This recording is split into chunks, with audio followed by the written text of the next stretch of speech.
माझ्या नेत्याने काम केलेलं मी कसं सांगतोय की मागं 14 ते 19ला देवाभाऊ या राज्याचे मुख्यमंत्री असताना जलयुक्त शिवार नावाची योजना आणली आणि ती अत्यंत कमी पैशामध्ये राबवली गेली।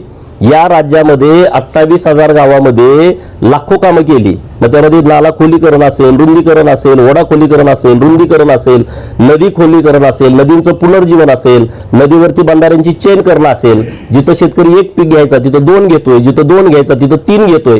काम सांगतो ना मी। आमचं जेव्हा 95 ते 99 सरकार होतं, Mumbai to Pune express highway केलाय, लाखो लोक रोज जात आहेत। व्यक्तिगत सांगितलं नाही त्यांना सल्ला द्यायला तुम्ही उजवले काय ते सांगा ना 50 वर्षात। व्यक्तिगत आम्ही बघतो, सल्ला द्यायला काय त्याला ठेवला नाही आम्ही सल्लागार म्हणून।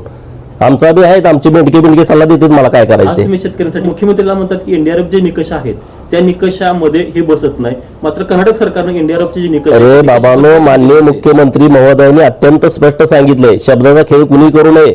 माननीय मुख्यमंत्री महोदयांनी असं सांगितलेलं आहे की ज्या शेतकऱ्यांचं नुकसान झालेलं आहे त्या शेतकऱ्यांना चांगल्या पद्धतीची आम्ही मदत देणार आहोत।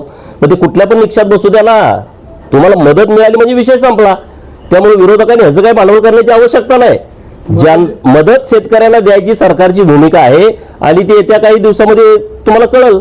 त्यामुळे निश्चिंत राहावा, शेतकऱ्यांना चांगल्या पद्धतीची मदत मिळेल।